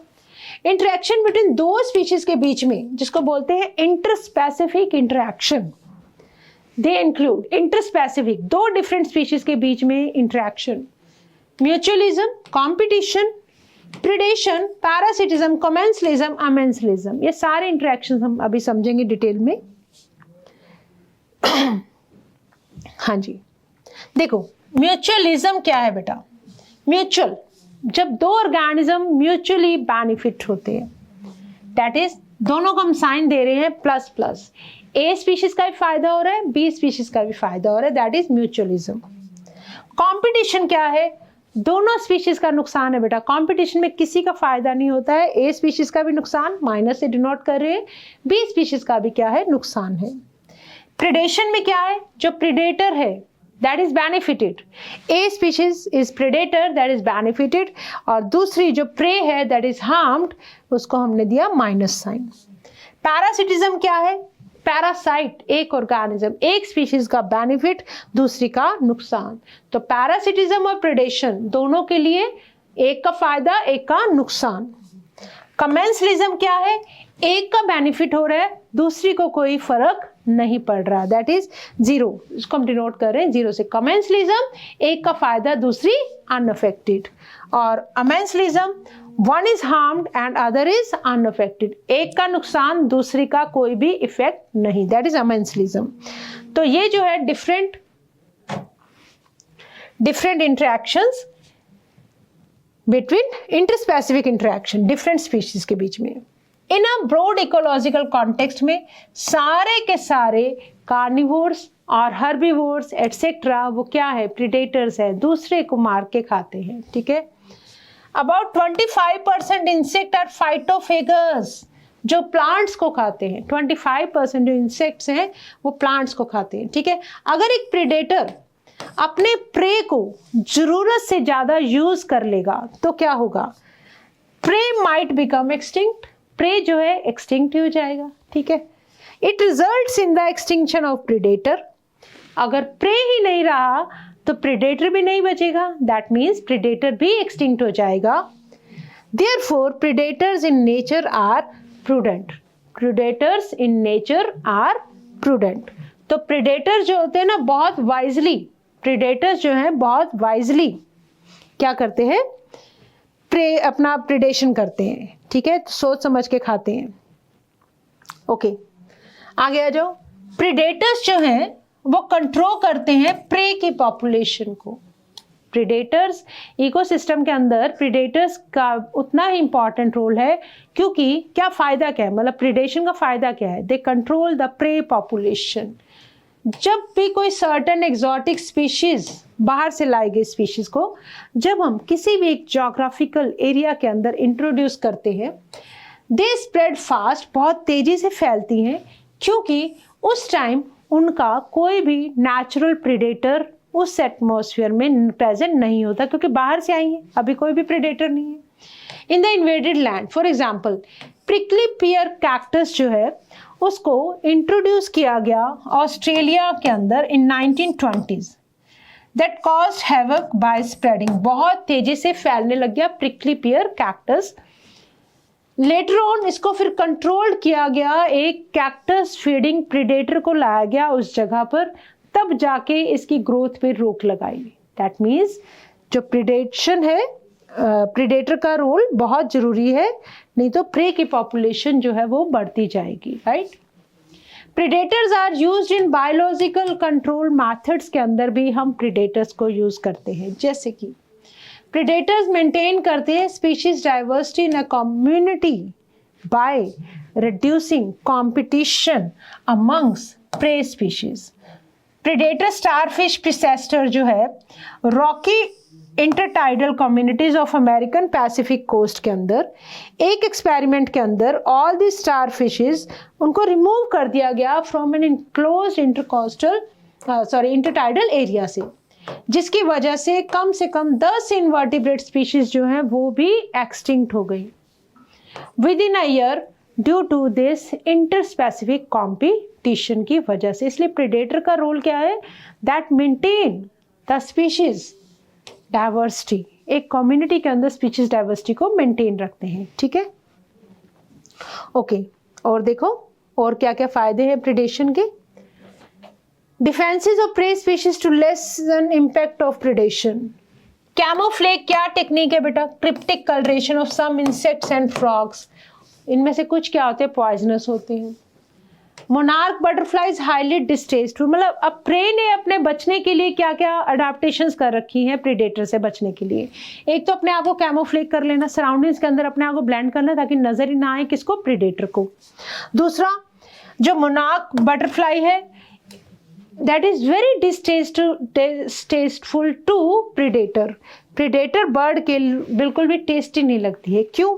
It is due to special chemical, इसकी बॉडी के अंदर स्पेशल केमिकल की वजह से इसका कोई भी टेस्ट नहीं आता है किसको? प्रीडेटर को।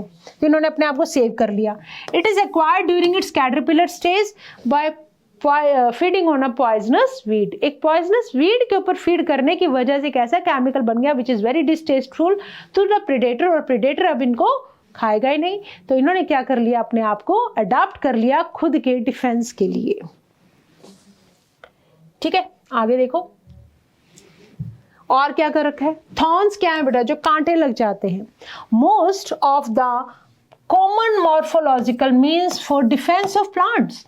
अकेशिया, कैक्टस, जब आपके हाथ में कांटे चुभेंगे तो आप जल्दी से ऐसे प्लांट्स को टच नहीं करोगे, तो ये भी एक तरह से अपना डिफेंस मैकेनिज्म है। ठीक है, मेनी प्लांट्स क्या करते हैं? केमिकल्स ऐसे प्रोड्यूस करते हैं जो हर्बीवोर्स को, जो भी इनको खाएगा उनको बीमार कर देगा। इनहिबिट फीडिंग और डाइजेशन, डिसरप्ट इट्स रिप्रोडक्शन और किल इट। तो वो जो प्रीडेटर्स हैं, जो उनको खाने वाले हैं, जो हर्बीवोर्स हैं, उनको पता है कि हमें अब ये वाले प्लांट्स नहीं खाने बिकॉज ये हमारे लिए हार्मफुल है, और प्लांट ने अपने आप को बचा लिया। जैसे कि कैलोट्रोपिस क्या प्रोड्यूस करता है बेटा? That produce is poisonous cardiac glycosides. So cattle और गॉट्स जो है वो कभी भी कैलोट्रोपिस के प्लांट को नहीं खाती हैं। Nicotine, caffeine, quinine, strychnine, opium etcetera are defence against grazers और ब्राउजर्स। तो ये सब जितने भी केमिकल्स देते हैं प्लांट, जितने भी बैड ऑर्डर्स देते हैं, जितने भी इनके ऊपर अपनी जो मॉडिफिकेशंस हैं in terms of thorns, they all are the adaptation to protect themselves from predators. ठीक है, देन आ जाओ बेटा कंपटीशन। हमने क्या पढ़ा? प्रीडेशन में प्रीडेटर का तो फायदा हो रहा था बट जो प्रे का नुकसान हो रहा था, उसके अकॉर्डिंग ऑर्गेनिज्म ने अपने अंदर कुछ मॉडिफिकेशंस कर रखे हैं। कंपटीशन में क्या है बेटा? इट इज अ प्रोसेस जिसके अंदर एक स्पीशीज की फिटनेस दैट इज रिप्रोडक्टिव, जो उसका पोटेंशियल है r value, is significantly lower in the presence of another species. Competition में जो ज्यादा हावी रहेगा बेटा वो जीत जाएगा। ठीक है, interspecific competition is a potent force in organic evolution. दो स्पीशीज के बीच में जब कंपटीशन होगा तो एक जो अच्छी वाली, जो एडवांस वाली स्पीशीज होगी या जो more stronger one will replace या उसको खत्म कर देगी वीकर वन को। ठीक है, कंपटीशन अक्कर जब क्लोजली रिलेटेड स्पीशीज के अंदर सेम रिसोर्सेज के लिए कंपटीशन होता है, और वो रिसोर्सेज क्या है बेटा? लिमिटेड है। जैसे कि आप सब बच्चों का नीट की सीट के लिए जो कंपटीशन है, सीटें लिमिटेड है, बंदे ज्यादा हैं। ठीक है, तो कौन कौन जीत जाएगा? जो स्ट्रॉन्गर होगा, जिसकी प्रिपरेशन अच्छी होगी वो जीत जाएगा, और जो वीकर वन है उसको एलिमिनेट कर दिया जाएगा। तो अनरिलेटेड स्पीशीज के अंदर भी सेम रिसोर्सेज के लिए कंपटीशन हो सकता है। For example flamingos and fishes in some shallow South American lakes compete for zooplankton. दो अनरिलेटेड स्पीशीज भी आपस में compete कर सकती हैं for same resource. Competition occurs in abundant resources also. जब बहुत ज्यादा रिसोर्सेज होते हैं तब भी कंपटीशन हो सकता है।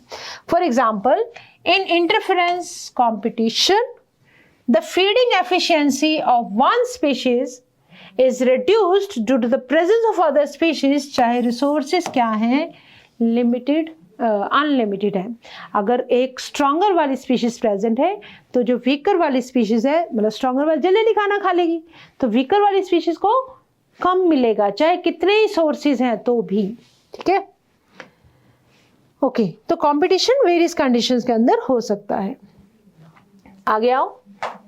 Abingdon tortoise in Galapagos Island that became extinct. This is Abingdon tortoise.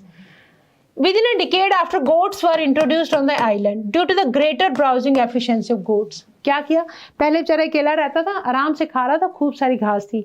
अब जैसी गोट आ गई, गोट आपको पता है कि बहुत तेजी से घास चरती है, तो जिसकी वजह से अब अबिंगडन को खाना नहीं मिल पा रहा था और ये क्या हो गया, एक्सटिंक्ट हो गया गोट्स के आने की वजह से। तो मतलब अगर रिसोर्सेज अबंडेंट है तो भी कंपटीशन है, तो उसमें से जो फास्ट वन होगी दैट विल बी सिलेक्टेड और जो वीकर वन है that will be eliminated. Evidences कैसे मिलते हैं बेटा कंपटीशन के? Competitive release, it is expansion of distributional range of species when the competing species is removed. जब कंपटीशन हटा दें तो एक्सपैंड कर जाएगी उस एरिया में स्पीशीज जब उसके कंपटीशन वाले स्पीशीज को हटा दिया जाए। ठीक है, Connell's field experiment on the rocky sea coast of Scotland पे 2 barnacle species, Balanus that is larger and competitively superior and Chthamalus that is smaller. Balanus dominate करती है इंटरटाइडल एरिया और एक्सक्लूड कर देती है छटमल्स को। ठीक है, this are Chthamalus, this are Balanus. तो क्या हुआ यहाँ पर, that is Connell's field experiment के अंदर rocky sea coast of Scotland 2 तरह की बारनेकल की स्पीशीज हैं। जो बैलेनस है that is more competitively superior है, लार्ज है, वो अपने से वीक वाली को, छोटी वाली को बाहर निकाल देती है। जब कर्नल्स एक्सपेरिमेंटली रिमूव्ड बैलेनस, जब हमने बैलेनस को रिमूव कर दिया तो छटमल्स का क्या हुआ बेटा, अपना जो उनका नंबर है उस जोन के अंदर वो बढ़ गया। मतलब कॉम्पिटिटर को हटा दो, अपने आप ग्रो करेंगे। राइट, चलो आगे देखो। गॉस कॉम्पिटिटिव एक्सक्लूजन प्रिंसिपल क्या बोलता है, ये स्टेट करता है दैट 2 क्लोजली रिलेटेड स्पीशीज जो सेम रिसोर्स के लिए कंपीट कर रही हैं, 2 क्लोजली रिलेटेड स्पीशीज जो सेम रिसोर्स के लिए कंपीट कर रही हैं, ये एक साथ एग्जिस्ट नहीं कर सकती हैं इनडेफिनेटली और कॉम्पिटिटिवली। क्या होगा, जो इंफीरियर वन है that will be eliminated eventually. This is known as Gauss exclusion principle. 2 closely related species एक साथ नहीं रह सकती हैं अगर उनके बीच में सेम रिसोर्सेज के लिए कंपटीशन है, तो जो कॉम्पिटिटिवली इंफीरियर वन है उसका क्या हो जाएगा, एलिमिनेशन हो जाएगा। This may be true in limited resources but not otherwise. जब लिमिटेड रिसोर्सेज होंगे तब ये बात कहते सही है। स्पीशीज फेसिंग कंपटीशन में इवॉल्व, कुछ ऐसी भी स्पीशीज हैं जो ऐसे मैकेनिज्म इवॉल्व कर लेती हैं फॉर को एग्जिस्टिंग, कि एक साथ रहेंगे रैदर देन कि हम एक को हटाकर ही रहेंगे। ठीक है, for example that is known as resource partitioning. जैसे कि हमने क्या देखा, for example a smaller yellow bird species forages across whole tree, a larger red species competes for resources, red dominates in middle for the more abundant resources and yellow adapts to new niche avoiding competition। मतलब अगर एक ही जगह पर, for example चलो हम इसको छोड़कर हम लेते हैं फिश की एग्जाम्पल, तो बहुत सारी फिशेस क्या होती हैं, सरफेस फीडर होती हैं, कुछ मिडल में फीड करती हैं, मतलब उनकी जो फीडिंग हैबिट्स हैं वो डिफरेंट हो गई, रहती एक ही जगह पर है। ठीक है, but due to different feeding habits तो उनके बीच में क्या है, उन्होंने आपस में क्या किया, कंपटीशन को अवॉइड कर दिया। तो ऐसे ही देखो, जो येलो वाली बर्ड है वो स्मॉलर है तो वो होल ट्री के अराउंड अपना रहती है ना, और जो लार्जर रेड स्पीशीज है वो कंपीट कर रही है इसके साथ रिसोर्सेज के लिए। तो अब क्या हुआ, रेड ने डोमिनेट कर लिया बेटा मिडल वाले एरिया के अंदर for the more abundant resources, और येलो ने अपने आप को क्या कर लिया, नई नीश के लिए अडॉप्ट कर लिया ताकि कंपटीशन को अवॉइड किया जा सके। ओके, तो this is called resource partitioning, right. It is a division of limited resources. अगर रिसोर्सेज कम है कोई बात नहीं, उनको आपस में बांट लेते हैं, ठीक है, by species to avoid competition, ताकि सब एक साथ रह सके, कंपटीशन ना हो। For this they choose different feeding times या डिफरेंट फॉरेजिंग पैटर्न्स, या तो फीडिंग पैटर्न्स चेंज कर दो या मतलब whatever the adaptation they want to do. MacArthur ने दिखाया कि 5 closely related species of warblers जो एक ट्री के ऊपर रहती थी, दे कुड अवॉइड कॉम्पिटिशन और आपस में एक साथ रह पाए due to behavioural differences in their foraging activities. जैसे ये 5 तरह की डिफरेंट बर्ड्स की स्पीशीज हैं, एक ही ट्री के ऊपर रहती हैं, सिर्फ इन्होंने अपनी क्या किया, फॉरेजिंग एक्टिविटीज की वजह से इन्होंने कंपटीशन को ही अवॉइड कर दिया। ठीक है, this resource partitioning was given by MacArthur, experimentally prove किया उन्होंने। ठीक है, अब देखो पैरासिटिज्म पे आ जाओ। What is parasitism? एक का नुकसान हो रहा है, एक का फायदा हो रहा है। पैरासाइट का फायदा हो रहा है। बहुत सारे पैरासाइट क्या होते हैं, एक स्पेसिफिक होस्ट के ऊपर ही सर्वाइव करते हैं for their needs. They can parasitise only a single host species, ऐसा नहीं कि सबके ऊपर रह लेंगे।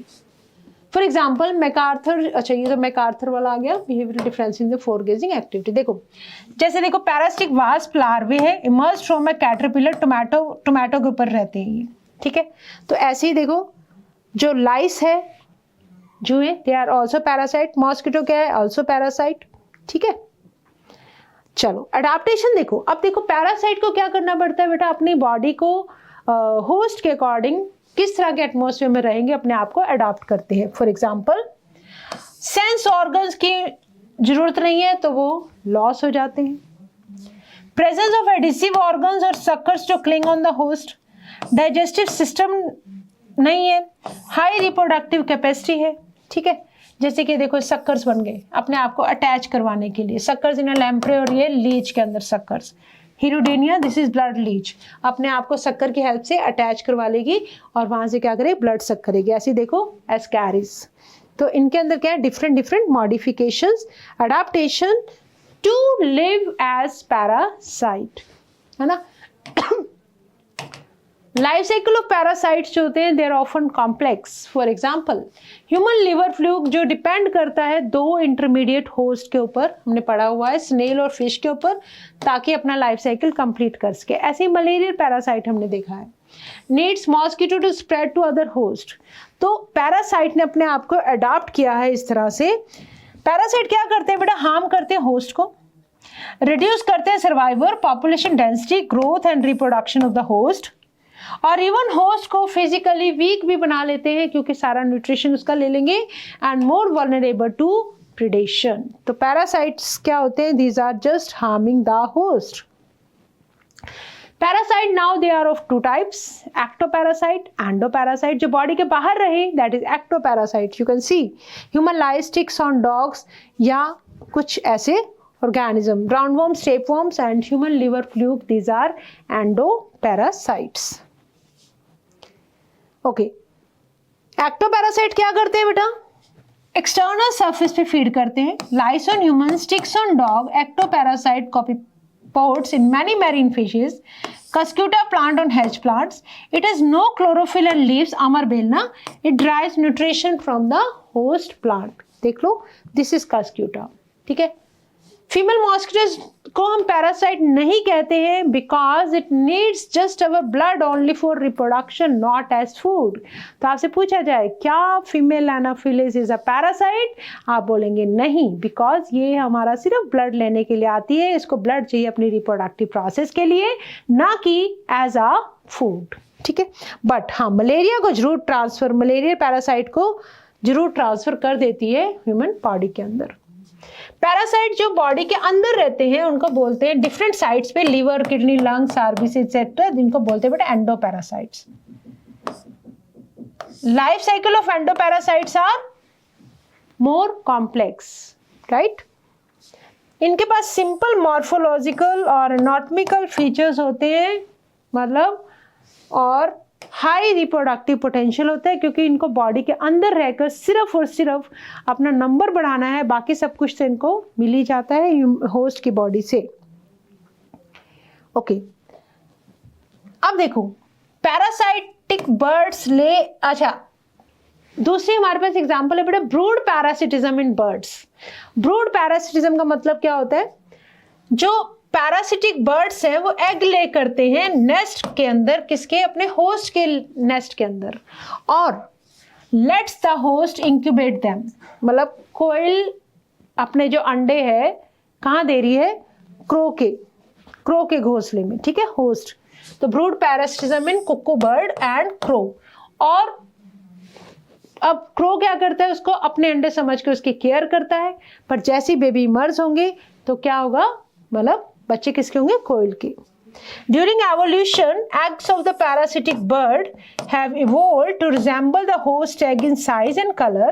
तो जो host bird है ना, मतलब जो crow है, वो recognize नहीं कर पाता कि क्या ये मेरे अंडे हैं या फॉरेन अंडे हैं, मतलब किसी और बर्ड के अंडे है। वो इनकी केयर करता है बिल्कुल अपने ही एग समझकर, ठीक है। तो एक तरह से इसके घोंसले के ऊपर कब्जा कर लिया, that is known as brood parasitism. Okay, then आ जाओ बेटा कमेंसलिज्म। एक का फायदा, दूसरा अनअफेक्टेड। ऑर्किड्स फायदा हो रहा है इसका एज अ एपिफाइट, जो दूसरे प्लांट्स के ऊपर ग्रो करते हैं, मैंगो के ऊपर, तो मैंगो को कोई नुकसान नहीं हो रहा है इससे। ऑर्किड्स क्या करते हैं? जस्ट उनको एक बेटा सहारा चाहिए तो दूसरे प्लांट के ऊपर ग्रो करने के लिए। ऐसी cattle egrets and grazing cattle, the egrets forage close to where the cattles are grazing. Egrets कहाँ इकट्ठे हो जाते हैं? जहाँ जहाँ कैटल्स ग्रेज कर रही होंगी। अब जैसे जैसे कैटल्स ग्रेज करती हैं तो वहाँ से जब वो मूवमेंट होगी ग्रास के अंदर, उसमें छोटे छोटे टाइनी से इंसेक्ट्स बाहर आएंगे जो एग्रेट्स का फूड है। As the cattle move the vegetation insects come out, otherwise it is difficult for the egrets to find and catch the insect। तो कैटल को क्या फर्क पड़ रहा है? कोई भी फर्क नहीं पड़ रहा है, ठीक है। वो अपना ग्रेज करती जा रही है, उसकी ग्रेजिंग से जो इंसेक्ट्स बाहर आ रहे हैं उनको एग्रेट्स यूज कर लेते हैं, इसलिए एग्रेट्स कैटल्स के अराउंड इकट्ठे हो जाते हैं। ऐसे देखो sea anemone and clown fish का एग्जाम्पल है, ठीक है। तो ये कुछ एग्जाम्पल है, orchid on mango tree, barnacles on whales, egrets and cattles, right. These are the example of commensalism. एक का फायदा, दूसरे का कोई भी इफेक्ट नहीं। Barnacles growing on a back of whale, sea anemone and clown fish, stinging tentacles of sea anemone protection देते हैं किसको? फिश को, फॉर फ्रॉम प्रेडेटर से बचाने के लिए। सी एनिमोन की टेंटिकल्स के अंदर जो क्लोन फिश है वो उसको बैठ जाती है, टेंटिकल्स की वजह से उसको प्रोटेक्शन मिलता रहता है, जिससे सी एनिमोन को कोई भी नुकसान नहीं है, ठीक है। ओके, क्या पढ़ा बेटा हमने? कमेंसलिज्म पढ़ लिया। अब पढ़ते हैं हम म्यूचुअलिज्म। म्यूचुअलिज्म क्या है बेटा? Both are benefited. जैसे कि लाइकन्स क्या है? एक म्यूचुअलिस्टिक रिलेशनशिप है between a fungus and a photosynthesising algae और साइनोबैक्टीरिया। ऐसी माइकोराइजा, फंगस जो है हायर प्लांट्स की रूट्स के अंदर, that is association between fungi and the roots of higher plants. Fungi help करती है प्लांट को एब्जॉर्प्शन में of essential nutrients from the soil while the plant provides the fungus with carbohydrates, ठीक है। तो lichens and mycorrhizae। आगे देखो, mutualism between plants and animals through pollination and seed dispersion, ठीक है। कुछ पॉलिनेटर्स ऐसे हैं जिनको अपनी मतलब फ्लावर के साथ जिनका रिलेशनशिप ऐसा है कि for example fig flower is pollinated by wasp. Wasp को क्या मिल जाता है बेटा? Fig species is pollinated only by its partner wasp species and no other species. ये भी देखो, दोनों एक साथ ही रहती हैं, फिग स्पीशीज और wasp. The female wasp pollinates the fig inflorescence. छोटे छोटे जो फ्लावर्स है मिलके एक बनाते हैं इनफ्लोरेसेंस। तो जो फिग वैस्प है, दैट इज वैस्प है, पॉलिनेट करता है फिग इनफ्लोरेसेंस को while searching for suitable egg laying place in fruit। तो वैस्प को क्या मिल गया बेटा? एक suitable place to lay their eggs। और फिग का क्या हो गया? पॉलिनेशन। फिग क्या ऑफर करते हैं बदले में वैस्प को? for some developing seeds as food for the wasp larvae। मतलब जब वैस्प ने अपने एग दे दिए, एग में से जब लार्वे निकलेंगे तो वो फिग के सीड्स के ऊपर, कुछ सीड्स के ऊपर वो फीड करेंगे, ठीक है।